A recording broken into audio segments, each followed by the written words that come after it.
कल मैं एक कैफ़े में बैठा हुआ था। वहाँ कुछ लोगों की आवाज़ें मेरे कानों में सुनाई दी जब मैं चाय की चुस्कियाँ ले रहा था। वे चर्चा कर रहे थे और कह रहे थे कि आजकल के लड़के कुछ ज़्यादा ही वायलेंट हो रहे हैं। वे एग्रेसिव हो रहे हैं, वे लापरवाह हैं, वे किसी भी बात पे किसी की परवाह नहीं करते। ऐसी शिकायतें तो आपके साथ भी होती होंगी ना? जी, बिल्कुल सही कहा आपने। जैसा प्रश्न आपके दिमाग में घूम रहा है वैसे ही प्रश्न मेरे दिमाग में भी घूमने लगे थे और मैं सोचने लगा कि क्या वाकई हम पुरुष या ये हमारे लड़के इतने वायलेंट और इतने एग्रेसिव और अनकेयरिंग हो रहे हैं, और हो रहे हैं तो क्यों? क्या उनके डीएनए में ये चीजें इनबिल्ट कर दी गई है? काफी देर सोचने के बाद मुझे जवाब मिला, नहीं। एक्चुअली हम उन्हें ऐसा सिखा रहे हैं, हम उन्हें ऐसा ही बना रहे हैं। क्या यही रोल मॉडल हम उनके सामने पेश नहीं कर रहे? हो सकता है यार कि आप मेरी बात से अभी सहमत ना हो, लेकिन जरा गौर करिए, आजकल के हमारे टीवी, सिनेमा में या मूवी में दिखाई जा रहे पॉपुलर मेल कैरेक्टर को, क्या ये मेल स्टीरियोटाइप को बढ़ावा नहीं दे रहे हैं?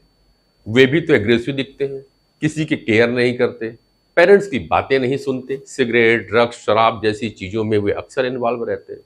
यार हमारे लड़के यही सब तो देखकर और सीख कर बड़े हो रहे हैं।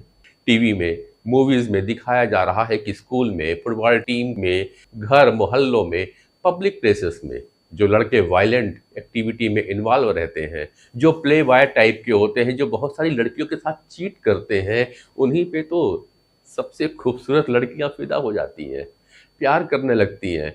अरे ऐसे ही लोगों पे तो लड़कियां मर मिटती हैं। टेलीविजन और सिनेमा का पर्दा हमारे लड़कों को इस तरह पोर्ट्रेट कर रहा है, और कच्ची उम्र से लेकर टीनेज और फिर एडल्ट होने तक लड़के यही सब देखकर तो बड़े हो रहे हैं, इसी से तो सीख रहे हैं। टीवी और सिनेमा हमारे लड़कों को मैसेज दे रहा है कि लड़के ऐसे ही होते हैं। यही आइडियल मैनहुड है यार। दरअसल हमारे टीवी, सिनेमा और विज्ञापन बनाने वाली कंपनियां महिलाओं का वस्तुकरण, यानी आपकी भाषा में मेटलाइजेशन कर रही है। कैसे उनकी एक सेक्सुअल इमेज हर जगह पेश की जा रही है जो वास्तविकता से कोसों दूर होती है, और दुर्भाग्य है इस विषय पर कभी कोई स्टडी नहीं होती कि पॉपुलर मीडिया कैसे लड़कों की भी एक खास तरह की टॉक्सिक इमेज पेश कर रहा है। सिर्फ एडल्ट कंटेंट ही नहीं, बल्कि छोटे बच्चों और टीनेजर्स के लिए बनाए जा रहे कंटेंट में भी। हमने कभी नहीं सोचा कि लड़कियों की सेक्सी इमेज की तरह टीवी और सिनेमा लड़कों के भी एक खास तरह की टॉक्सिक इमेज को बढ़ावा दे रहा है। हमने कभी यह सवाल नहीं उठाया कि रुपहले पर्दे की कहानी हमारे लड़कों और पुरुषों को कैसे रिप्रेजेंट कर रही है, और यह कितना खतरनाक हो सकता है। बुनियादी बात समझने के लिए है कि चाहे लड़का हो या लड़की, कोई भी कमजोर, टॉक्सिक या एग्रेसिव पैदा नहीं होता। परिवार, समाज, संस्कृति और पितृसत्ता मिलकर उसे गढ़ते हैं। दुख की बात यह है कि पितृसत्ता ने जितना नुकसान लड़कियों को पहुंचाया है, उतना ही लड़कों को भी।